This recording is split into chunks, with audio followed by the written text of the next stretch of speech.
E hoje tem sessão plenária no Supremo Tribunal Federal. Vamos ver quais processos estão previstos na pauta.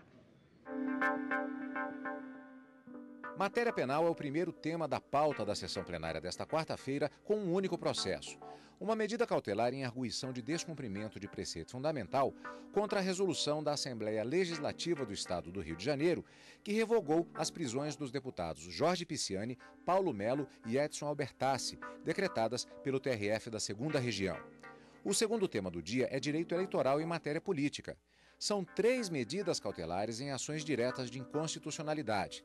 Nestes casos, se discute se as constituições estaduais podem estabelecer para os deputados estaduais as imunidades prisional e processual previstas para deputados federais e senadores da República.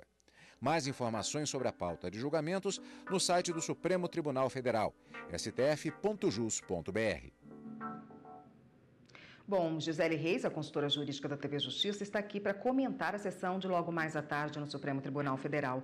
Gisele, a gente viu aí, né, imunidade parlamentar estadual e é aquela questão da alerge, onde os deputados votaram pela soltura dos 3 deputados que haviam sido presos por ordem judicial, né? Por qual motivo esse tema veio parar no Supremo? Bom, o Tribunal Regional Federal da 2ª Região determinou a prisão de 3 deputados estaduais e essa prisão acabou sendo determinada em razão da investigação da Polícia Federal numa operação chamada de Cadeia Velha, que apurava o envolvimento de deputados ligados à Assembleia do Rio de Janeiro e no recebimento de propinas envolvendo empresas de ônibus. Então, foi determinada essa prisão. Eles chegaram a serem presos, os deputados, e essa determinação da prisão ela foi encaminhada para a Assembleia Legislativa do Rio de Janeiro. Lá, os deputados se reuniram e decidiram, então, revogar essa ordem de prisão e expediram uma resolução determinando que os deputados fossem colocados em liberdade e voltassem imediatamente ao exercício das funções.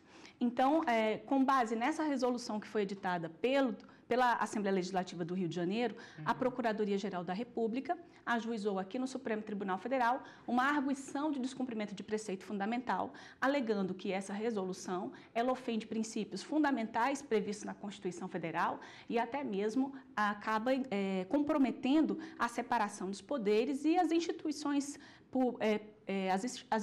públicas existentes na Constituição Federal. Então, com base nessa situação, nós temos hoje na pauta essa arguição de descumprimento de preceito fundamental com pedido de liminar, onde o Supremo Tribunal Federal deverá analisar sobre a necessidade de suspensão imediata dessa resolução por parte da Assembleia Legislativa do Rio de Janeiro.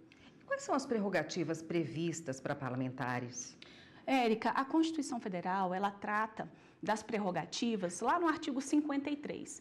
Então, o parlamentar, ele não pode ser preso em flagrante. Ele só pode ser preso em flagrante se o crime for inafiançável. Então, o parágrafo 2º, em especial, estabelece que desde a expedição do diploma, os membros do Congresso Nacional não poderão ser presos, salvo em flagrante por crime inafiançável. Então, flagrante só se for crime inafiançável. E, nesse caso, os autos serão remetidos dentro de 24 horas à casa respectiva para que, pelo voto da maioria de seus membros, decida sobre a prisão. Então, a Constituição Federal ela vai tratar dessa questão prisional em relação a deputados e senadores, deputados federais, ou seja, regulamenta isso no plano federal.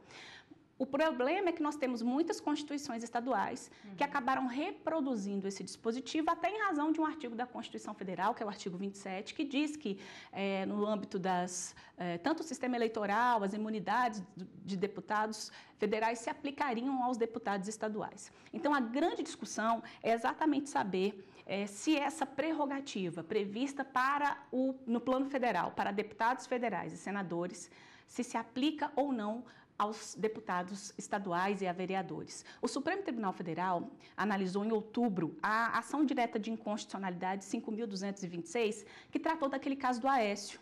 Então, o Supremo determinou medidas cautelares e aí determinou o afastamento do senador na ocasião, e isso depois houve toda toda uma celeuma em cima exatamente dessa decisão e o Supremo teve a oportunidade de se manifestar no sentido de afirmar que o Poder Judiciário pode determinar medidas cautelares. No entanto, quando essas medidas cautelares interferirem direta ou indiretamente no exercício parlamentar, a casa respectiva deverá se manifestar sobre a manutenção ou não dessa decisão que foi determinada. A grande questão aqui é saber se essa decisão do Supremo Tribunal Federal pode ser estendida aos deputados estaduais, aos vereadores, ou seja, no plano estadual e no plano municipal. Vamos aguardar. Tá ótimo, Gisele. Obrigada por enquanto, então. Amanhã você volta para conversar com a gente a respeito do que os ministros decidiram. Sim, estarei aqui. Até mais. Até.